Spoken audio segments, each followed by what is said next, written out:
So welcome to the Copper Queen Library virtual programs. I'm Allison Williams, and I am thrilled to introduce historian and world traveler Becky Orozco um, for her most recent journey. These travelogues are some of my favorite programs, and Becky is intrepid and has been to so many interesting places and bringing back um, not just seeing the world, but how she, as a historian and a discoverer of new things, goes into the rest of the world and finds these things to bring back to us. So, welcome, Becky.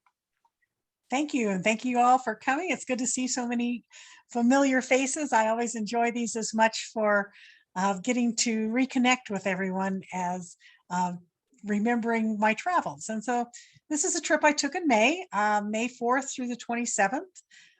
Our first, it was a tour by the company that I've traveled with fairly frequently. Let me see if I can figure out how now to make it advance. Okay, there we go. It started out in Slovenia here, and that's the Slovenia trip extension down here in the bottom corner. We flew into Zagreb and then drove to Bled, spent the first 4 days in Slovenia, and then went back to Croatia, and then traveled down through Croatia and on a boat along the coast to Greece, and then traveled around Greece at the end. So it was an amazing trip. I had an incredible time. The weather couldn't have been nicer. It was an area that I didn't know a whole lot about ahead of time, except I had been in Greece, but this was all new territory for me. This is Bled. Well, Slovenia itself is a small country. The country is just about the same size as Cochise County, a little bit bigger, but less than it's certainly much smaller than Arizona, and it has a population of about 2 million. So small population, small country. Probably its most thing it's known for most was it was the home of Melania Trump before she became Mrs. Trump. But you know, we flew in. We got there a day early and just went exploring. And it's Slovenia is landlocked, and right by Slovenia is the Lake Bled, or like where we were in Bled was Lake Bled. Their only island in Slovenia is in this lake, and on it is a church, and we went to visit that, plus this castle up on the hill. And you can see we're in the Alps, and there's still some snow on top of the mountains there.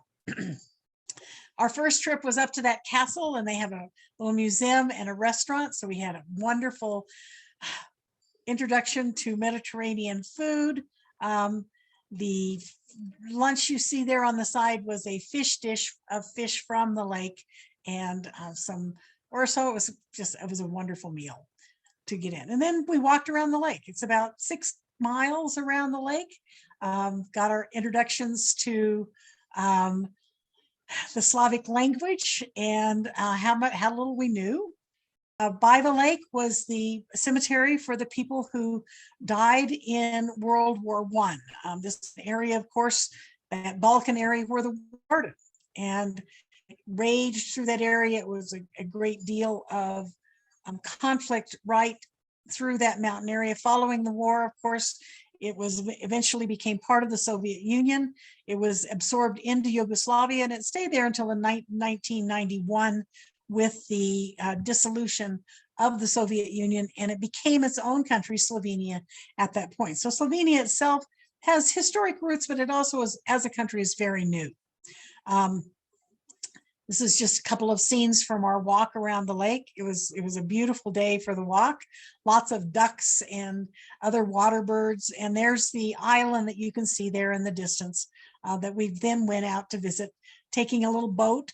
These boats kind of were ferries around a kind of a bus system around the lake that you could take from place to place and out to the lake itself. On the lake is a church to the Virgin Mary. Slovenia is Orthodox Christian, but has about 2/3 Orthodox Christian or Orthodox Church and about a third Catholic. The inside of the church was very beautifully done, beautifully preserved. and you could pull a bell in the bell tower, make a wish and pull a bell. We did that. I had a great trip, so it must have come true. And then back down to catch the boat across the lake to meet our group. The next day we went to a castle above Bled. This is the Prejama Castle. It's the largest fortress castle in the world. It's built into a cave into the mountainside.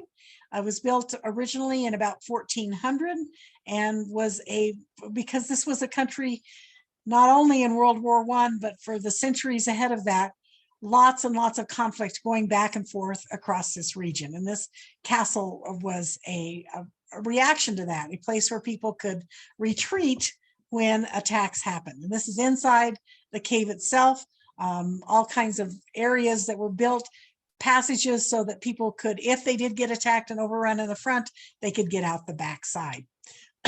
It continued to be utilized. It was used for arms storage during World War I and was a refuge for people during the wars of the 1990s, when sometimes the Serbian conflict would spill over into these other Yugoslavian countries. And one of the things that I enjoyed about this area were all of the kitty cats. The kitty cats, if people watch my Facebook pages, they saw me posting daily cats.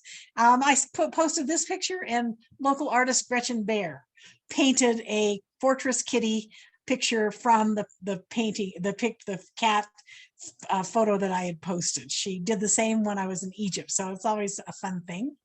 The next thing that same afternoon, we went to Postojna Cave, and we've got Karchner Caverns, and Karchner Caverns is incredible. But this cave was Karchner Caverns times 10, maybe 20. We took a tram through the front part of the cave for 3 miles and then walked for another mile through the cave. And all of it was these incredible formations throughout the cave. It's a national park in Slovenia, and it was just a really fun exploration to go through the cave. The kind of formations that we've seen before, but it was just so much of it. Then we stopped outside the cave for lunch. Again, we have a kind of unique black bread sandwich that was our lunch treat for that day, and some good Slovenian beer on the side. The next day, we took off from there and drove to the capital of Slovenia, Ljubljana, which I probably am not pronouncing correctly, but that's pretty close. And like all of these other towns, it had its fortress castle up on the hill.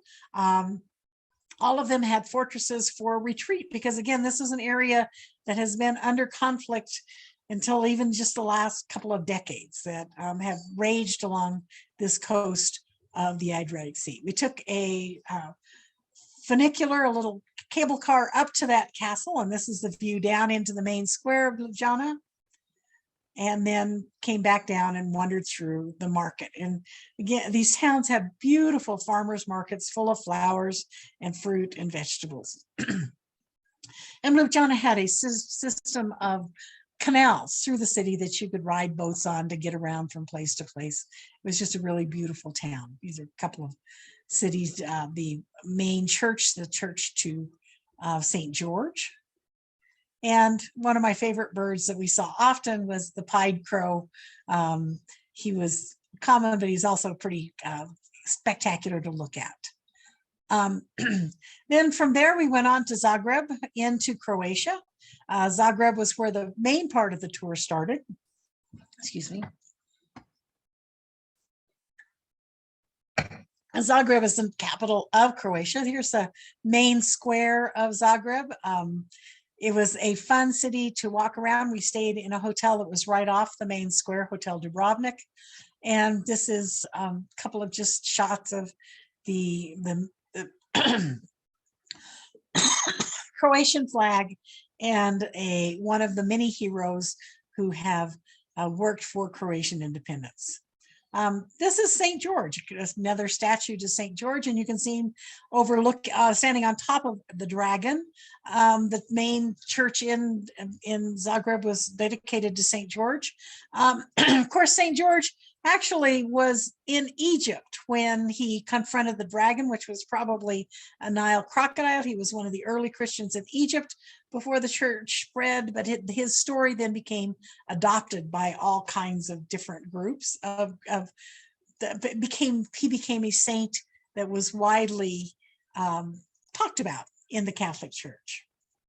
And then all of us think about Nikola Tesla. You hear about him being Italian, but he was actually Croatian. He wasn't, well, it wasn't Croatia when he was born there, but Nikola Tesla came originally from what is now Croatia. And this is a statue to him right off the main square. So that was kind of fun to see him memorialized there. And then another market, another beautiful set of fruits and vegetables.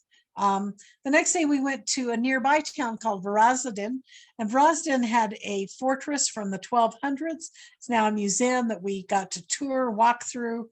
Beautiful medieval era town with just all kinds of history, lots of historic, for me in historic preservation, seeing these countries who are so focused on historic preservation gave me a whole lot of hope.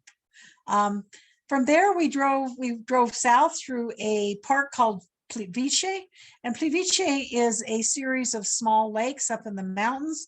The lakes are just a beautiful bright blue. They're surrounded by wonderful waterfalls. It was just an absolutely astonishing natural park area. We took a boat across the lake and then walked around the lake back again. And it was a beautiful natural area that this is the largest natural park in Croatia. So just shots of Plivice, and then on to Split.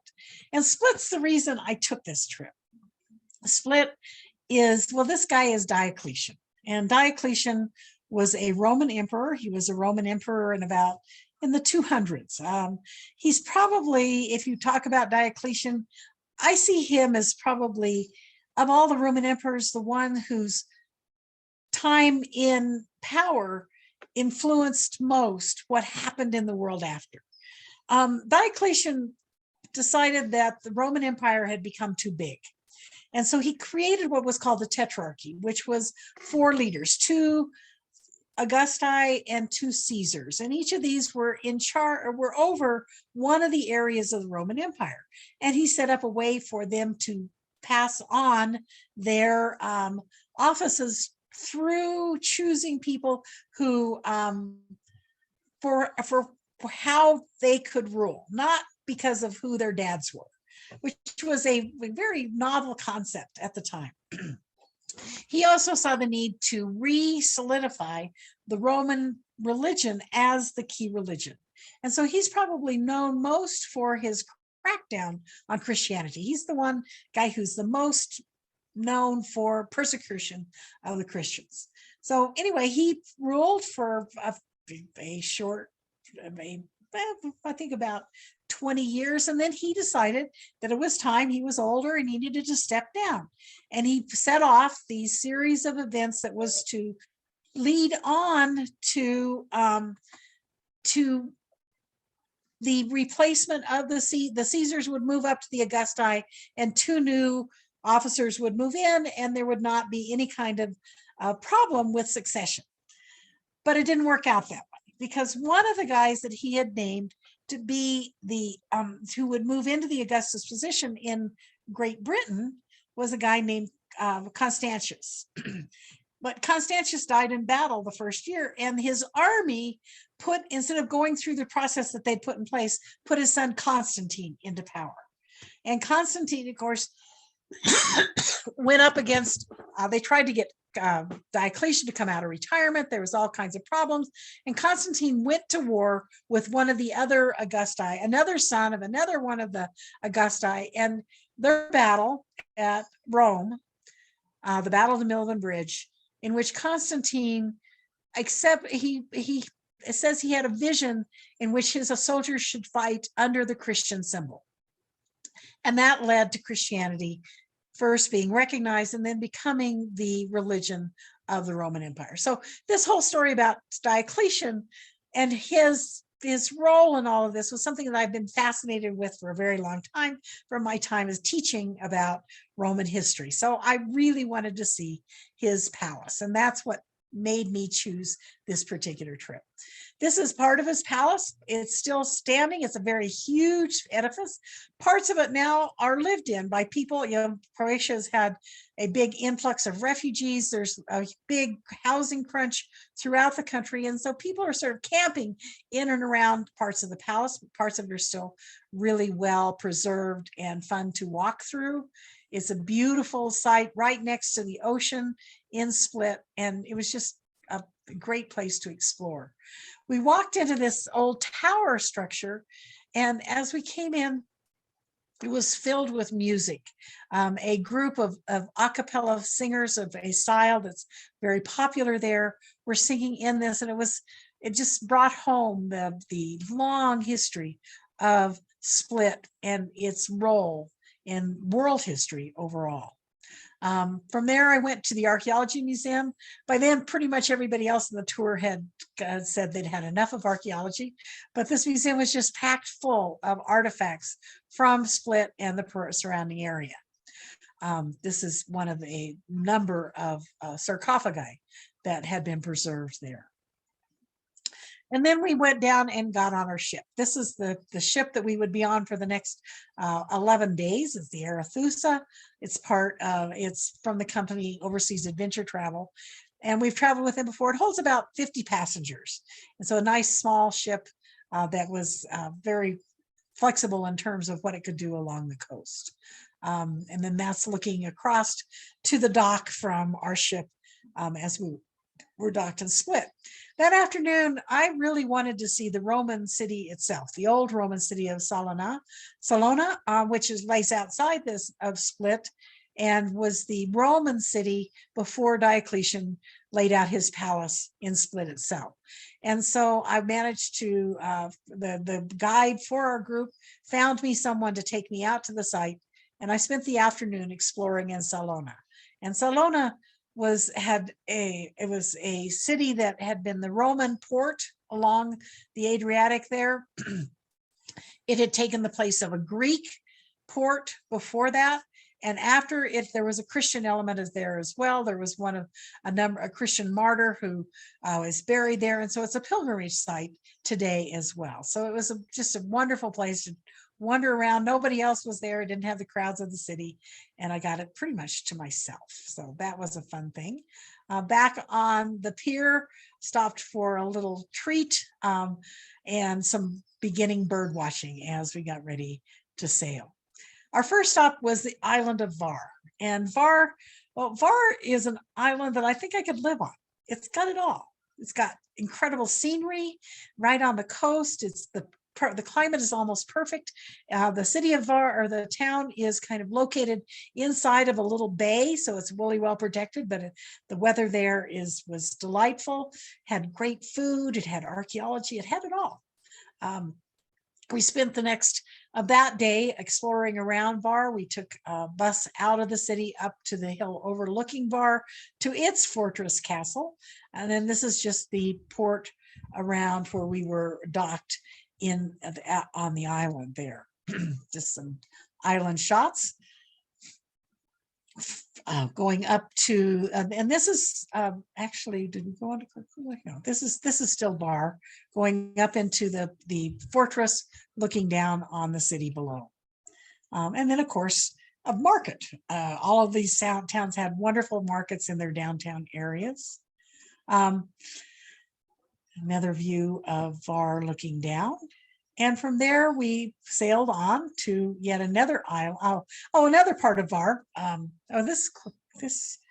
These cities kind of look a lot alike, but one of the people who resided in Var for a short time was Marco Polo. And Marco Polo traveled through here on his way to the Middle East in the 13th century. And this house that he had on Var while he was living there. Just another view of the Var and some of the castle there. A wonderful lunch of octopus salad overlooking the ocean.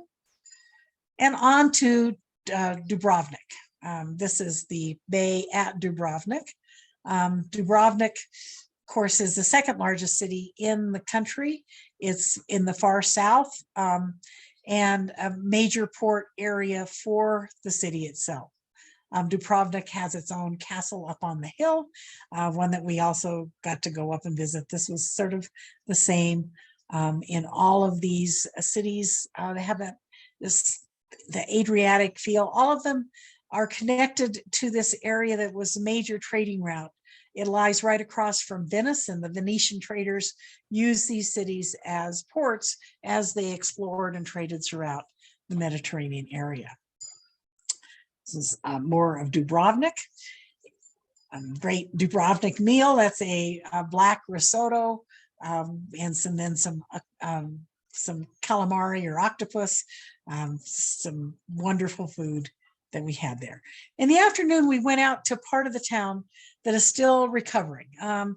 Dubrovnik and the people in Croatia they've accepted a lot of Ukrainian refugees because they feel a kinship, because in 1990 through 1995, Dubrovnik and the area of Croatia, which lies right across from Serbia, came under attack as Serbia tried to absorb up what had been the Yugoslavia, and they wanted Croatia as part of their territory.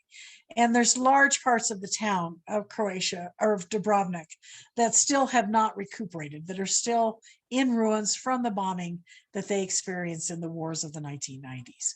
And this is something that's still very fresh. If you talk to people, they'll bring up stories of what happens to their family during this war and how they feel a kinship with what's happening in the Ukraine.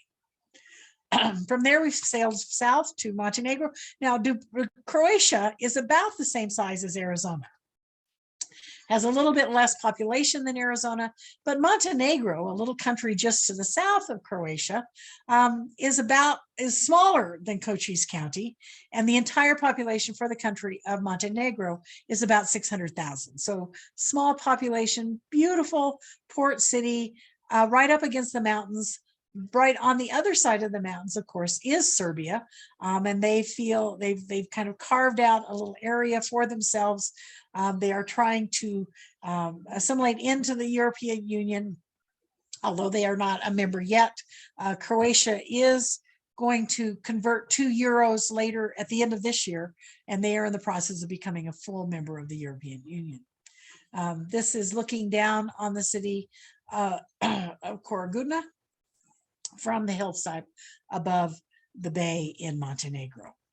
And the pilot boat that brought us into, or this is the boat that delivered the pilot that sailed us into the city there in Montenegro.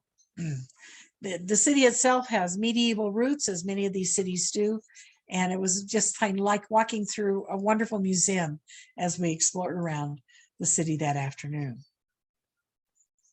Some flower shots. It was springtime. It was all very beautiful. And again, this is right on the edge of, the border with Serbia is just on the other side of these mountains.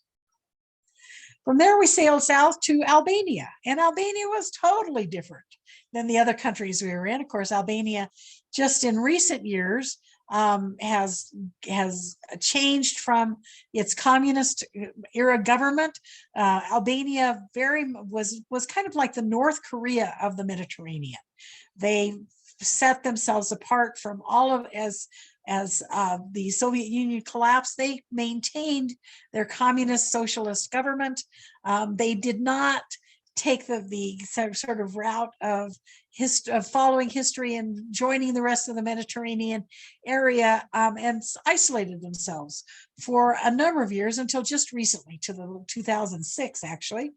This is Saranda, the port city, and you can see it doesn't have that historic feel of the other cities that we've been going through. Saranda, as you walk through, on nearly every street corner is a bunker, because Albania felt that they were going to be attacked from the outside world, that they would be forced to join the rest of the outside world. And so for a number of years, they had a dictator who kind of kept this feeling of under attack from everybody. And so they've gone through enormous changes in the last decade or so, but these bunkers are still on nearly every street corner. But like the rest of that area, of course, they had this long Greek and Roman history. Butrint is the site that lays right outside of Saranda. It's in the process of being restored. It has an ancient Greek component, a Greek component from when it was a Greek port city, and then a Roman component as well, followed by a early Christian component on top of that. So it had all of that. There's archaeological excavations going on there right now, and it was really fun to explore around this city. This is into the old Christian church that was built out of the Roman era ruins in more recent times. In about 400 AD, this church dates to. From there, we sailed on to Corfu. And Corfu, of course, is part of Greece. It was our first stop in Greece. This is docked at the dock in Corfu. And this yacht, this is a major yacht. I should have gotten a picture of the whole thing. This yacht is owned by a woman and well-known in the United States, Danielle Steele. Most of you have heard of Danielle Steele, who made her fortune writing romance novels, best-selling romance novels, very much popularized, and her husband was also very wealthy from the sort of .com era, and this huge yacht was docked there in Corfu. Also, a family named the Durrells. I mean, some of you may have seen the Durrell. There's a PBS series about the Durrell family that takes off of their story. They moved to Corfu in the 1930s, and the sons grew up there. Lawrence Durrell went on to be the author who wrote the Alexandria Quartet, one of the more popular books of the 1950s. And his brother Gerald Durrell became a veterinarian and animal advocate, and he wrote a series of books as well. So that's Corfu is known for that, but it was also this first experience in Greece, a very different economy than the rest of that Albanian or that Dalmatian coast.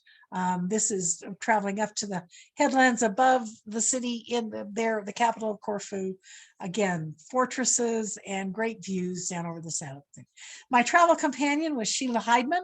Sheila was traveling today, so couldn't make it, but she has traveled with me. We both worked together at Cochise College, and a number of you probably know Sheila. This is more of just some of Corfu, the Corfu market, and sailing south from Corfu. We made landfall in sorry for my voice, I haven't lectured in a while.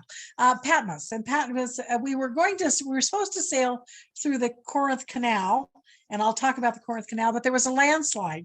And so we had to debark here. And from here, got on the bus and drove to Delphi, our next destination. We stayed the night in a hotel near Delphi, visited the ruins, the beautiful museum there.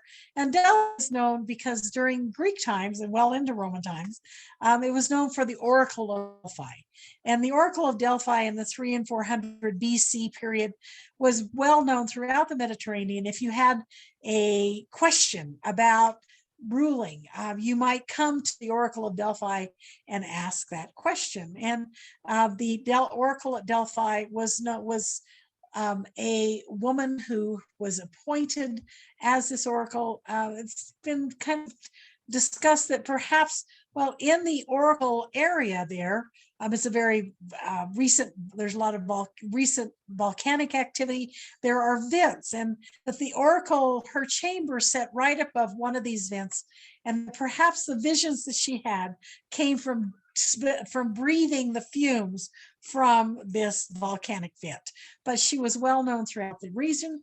It was recognized and by the early Greeks as kind of the center of the universe. And this is called the Omphalos. It was, the story goes that the original Zeus was the major god for the Greeks, one of the first gods, and his parents, whose names have suddenly escaped my brain. I should have written it on the side over here. Anyway, his father didn't want any, he had heard from a vision that he was going to be overthrown by one of his children. So every time his mother, Gaia, would have a child, his father would eat that child.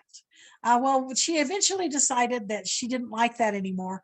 And so she kept Zeus aside. She sent him off to be raised by relatives, and she gave his father this rock. And as Zeus, she had him all wrapped in swaddling clothes. He ate the rock thinking it was Zeus. But Zeus eventually comes back, splits open his father, and all of his siblings jump out. And this rock becomes sort of the symbol of that beginning of the Greek gods, with Zeus as their major one. And it's there at Delphi. Delphi has a number of temples there that were kind of like, if you think about this Virgin of Guadalupe, people come and they make offerings, they build small chapels. Well, that happened at Delphi as well. If you wanted to influence the gods, you might build a chapel there.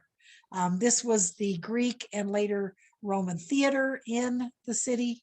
And there's my Delphic oracle Kitty, who was right in the ruins with where the oracle would have been. This is the temple to Athena. It was a treasury where all of those offerings would have been kept, that would have supported the site and supported all of the oracles and their attendants who were there. And then this is going into the temple of Zeus itself. So from there, we took the bus directly to Athens and got in right around the end of the day with the Acropolis glowing over the city. Athens is a wonderful place to visit. I spent most of a summer there 10 years ago. And so my first pilgrimage, the first morning we were there, was to Asclepius Street, the street where I lived while I was there. I was able to find the apartment I was in. It was kind of a disappointment because that area has experienced a lot of conflict in recent years as Greece's economy collapsed, and then the flood of refugees that have come there through the Greek islands have kind of settled in that neighborhood. But it was fun to go back to where I had been. We spent that afternoon. We went by and saw the changing of guard in Syntagma Square. And the next morning we set off on a tour of the Peloponnese. And this is the Corinth Canal.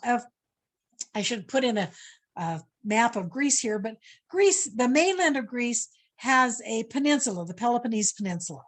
And it's a very small connection to Greece. And for many, well, since Greek times, they started trying to build a canal to cut off the distance from the north and the Adriatic Sea to Athens itself. And that's the Corinth Canal. It was finally completed in the 1800s. It's been used since, but right now it's blocked because there was a landslide. It's not very useful for today because it doesn't hold a very big ship, but we were supposed to come through there in our ship, but weren't able to because of the landslide. From there, we went to the site of Mycenae. And Mycenae, if you're into Greek history, this was the capital where the Mycenaean Greeks and Agamemnon, this was his palace on the hill. And Agamemnon's brother Menelaus was the guy whose wife was Helen. And if you remember the story of Troy, Paris was the son of the king of Troy, king of Priam. This is the story that's in the Iliad and the Odyssey. Anyway, the son Paris, there was a kind of an argument between some of the Greek goddesses, including Hera and Athena and Aphrodite. And Paris was asked to choose between them. And he chose, the Aphrodite had told him that if he chose her as the most powerful goddess, that he would give her, that she would give him the most beautiful woman in the world, who was Helen. And he basically, Helen, he either kidnapped her or she went with him willingly, but she went back to Troy. And that started the war between the Trojans and the Mycenaeans. It went on for a number of years. Achilles was involved there. So it's all of that history, that early Greek history, has its start here at Mycenae, and it's a wonderful hilltop fortress looking down over the valley, ruling fortress, and that dates back to that very early, about 800 BC time of Agamemnon. This is the Lion Gate. I didn't have a very good light on it, but you can see the lions over the gate leading into the city that had the treasury of the Greeks at that time, and Agamemnon's burial nearby. This was excavated in the 1800s by a guy named Heinrich Schliemann. And if you've paid any attention to Greek archaeology, Heinrich Schliemann made his fortune in California. But he was obsessed with the Iliad and the Odyssey, and he wanted to find the archaeology of the Iliad and the Odyssey. He came here to Mycenae, excavated. This is a tomb that he excavated, and the gold artifacts from that tomb are in the museum in Athens. There's some really wonderful things. He went on to excavate at Troy and claimed to have found the evidence of Troy there. There's some questions about, but he was a pretty incredible character. This is inside that tomb. It's a beehive structure. It was really fun to explore in there. From there, we went on to Olympia. We stayed the next night outside the ruins of Olympia. And of course, Olympus is where the Olympic Games was their seat for hundreds of years. And then still has the remnants of that Greek city where the Olympic Games had their beginning. This is where the Olympic flame is lit every 4 years. When I was there in 2010, the flame had just been lit to go to, I think that year was what? Do I remember which Olympics that was? Anyway, that's where the Olympic flame is lit, and the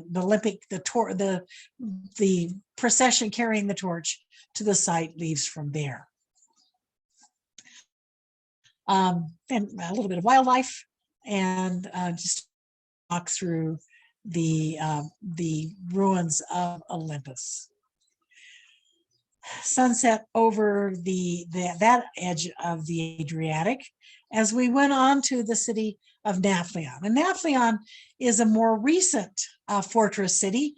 It dates more to the fortress there was built first in the 1500s.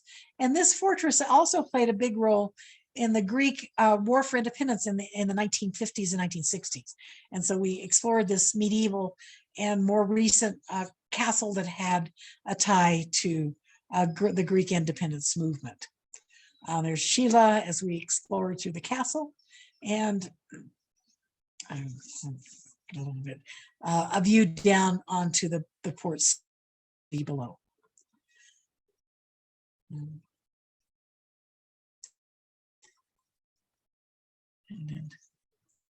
Okay, so from there we went to Epidaurus. Epidaurus is another one of these early Greek pilgrimage sites, and Epidaurus was known as the site for Greek medicine. A guy named Hippocrates, the Hippocratic Oath, had his start in medicine at Epidaurus.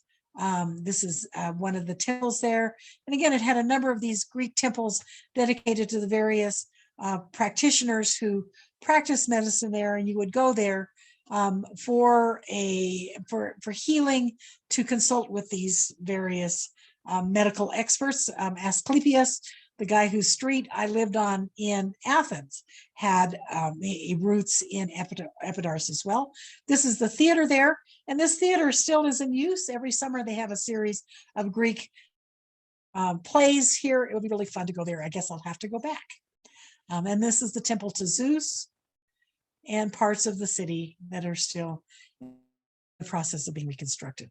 And then in the museum, there are medical instruments from the medical practices that were there when it was a healing center. Back in Athens, that evening, you could see from my hotel room, this is the picture taken from my balcony, looking towards the Acropolis, which was our last visit, our final morning in Athens. We went up early to the Acropolis. Greek tourism is restarting in Athens, and so by the time we left, the line was probably a mile long, but we had it kind of to ourselves. There weren't very many people. We were in the first visitors to get into the Acropolis, this temple to Athena, overlooking the city. And the city, of course, the story of Athens is that Athena and Poseidon were at a kind of war about who would be the main god for the city that was being built here. Poseidon offered a saltwater spring, but Athena offered an olive tree. And the people chose Athena and her olive tree. This is one of the temples there. The view of the main temple of the Parthenon, which was in really good shape until it was used to store arms by the Venetians during an attack, and was blew up during the 1600s during that attack. So final Venetian Athenian kitty, temple kitty, a final candle. Every place I went, I kind of lit a candle to my sister who always wanted to travel there with me. A final orzo of octopus and seafood, a little bit of Greek wine, and the end of my journey. So that was my trip. I'm open for questions.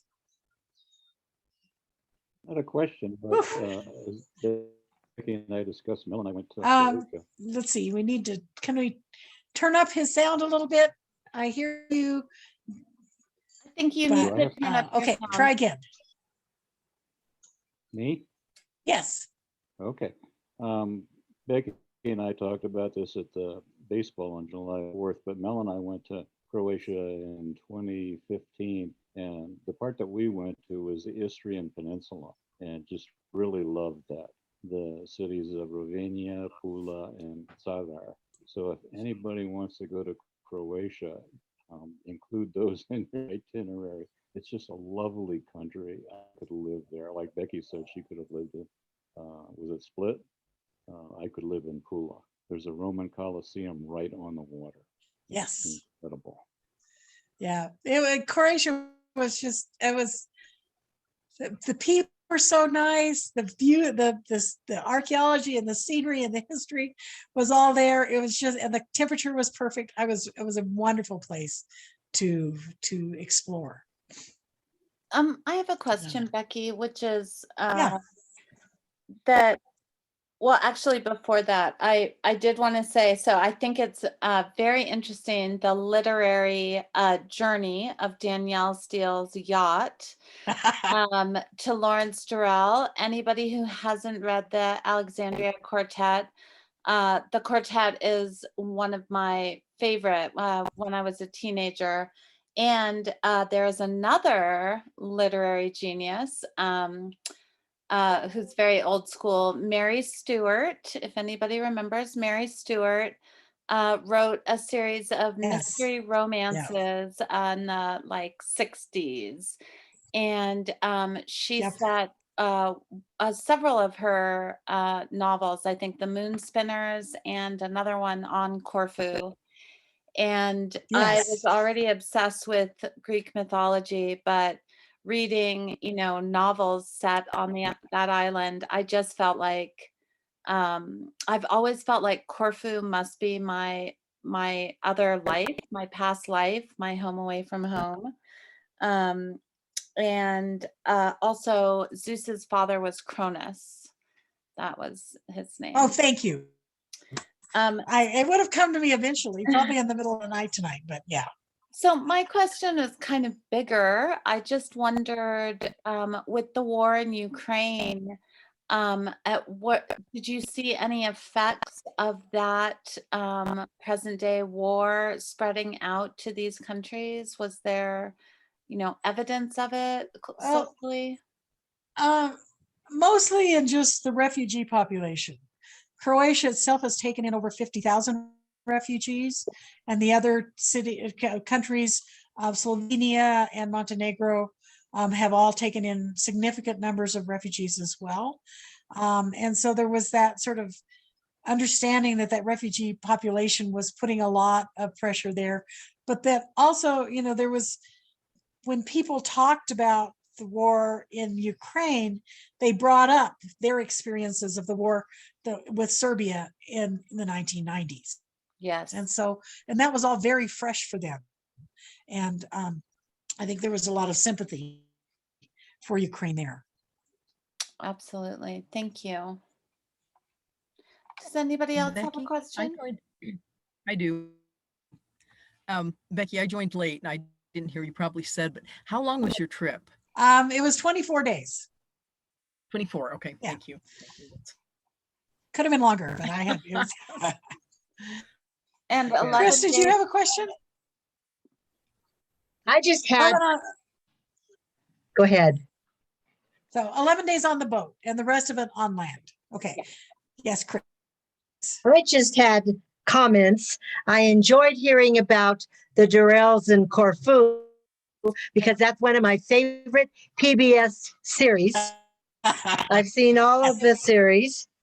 And also, I just wanted to say, came to Bisbee, had Croatian heritage, and some of the families still live here. Yes.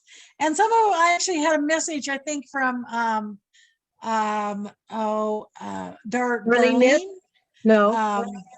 Yeah, anyway, their family was from Yes. Montenegro. Yes. So, so these boundaries, Croatia as it is now, and Montenegro, and you think about the Serbian Orthodox Church here, those roots all, many of them came from all of those countries along that coastal region, and we kind of all lumped into Serbia, the idea of Serbia because of the church, Yes. but they came from all through that region. And then the Pentex, I was just going to mention the Pentex and the Kassuns and other families here always want to make sure that we know they were Croatian. Yes. And also our former governor, Rose Mofford. I didn't know that. Yeah. And then I don't know if the story I think I've told before when I talked about World War I is that the first U.S. soldier to die after war was declared was a Croatian soldier stationed in Douglas. Oh my gosh. Committed suicide the day that war was declared because he didn't want to fight against his country. Wow. So, Oh my gosh. and he's buried in the Douglas Cemetery. Yeah, so deep ties here with Yeah. that region. Yes. Yeah, other questions?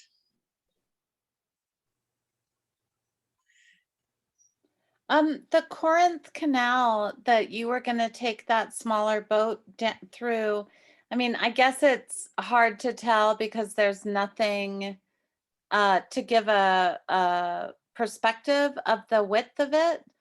Yeah, it was big enough for the Arethusa, which held 50 passengers. It's 6 miles long, so it's not a very wide isthmus there that connects the Peloponnese to the mainland of Greece. I'm trying to, so I was, what was that? Had you Did I hear been a down it guess? before, Becky? No, I've crossed it a couple of times because I went out there when I was there 10 years ago, but I've never been on the canal itself. I took boats out to some of the islands, to some of the archaeological sites. I was really entranced with the whole Battle of Marathon and the Battle of Thermopylae in that time period when they were fighting Xerxes in the Persian Wars. And the Battle of Salamis took place right off of that area in the off of the coastal area off of Athens. So I went down and explored a lot of that area when I was there 10 years ago. Yeah, it's So, fascinating to the have Battle of Marathon, of course. Yeah. those ancient stories and then to actually be at the sites.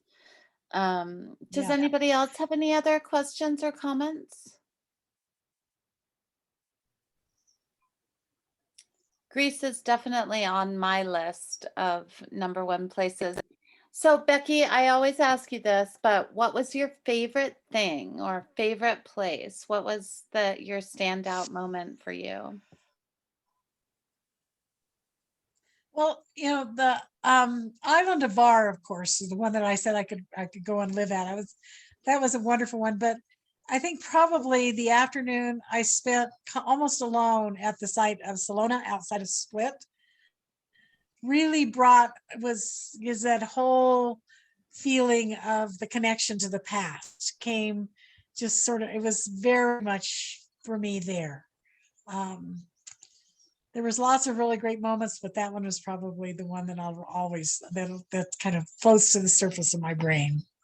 And there was another trip you were on where you also wanted to go to a site that the tour had decided not to go to. And so they made the time and you went off alone, Yes. got to see that. Yeah. Well, and also, in the whole, when we went to Egypt, they had not planned to go to this to one of the sites near the pyramids of Giza, the site of the original the original pyramids before Giza was built. And they ended up changing the whole tour so the whole group could go there. But that group was only 6 people, so that was really fun. Still, it's So, really wonderful. but And I it's a good reminder when you travel that not to be passive, that you are on this journey with other people and that you can find ways to see something that's important to you. Yeah. And so the other question you always ask is where I'm going next. Yes. Yes. Yes. September 22nd, I leave for Bhutan. Oh, And from Bhutan, I'll go to Nepal, where I'll be on a trek for a while, and then from there to Tibet. wonderful. From So- Nepal to where? Tibet. Wow, Becky. This is very exciting and mystical. You're going to have some amazing experiences to bring back to us, I hope. So I want to thank all of you Yes. for joining us. And Becky, thank you again for sharing your travels with us and giving us the opportunity to not just explore with you, but learn. I think you must be a really amazing travel companion to be able to give a deeper breadth of understanding to where you're at. It's really wonderful. Thank you.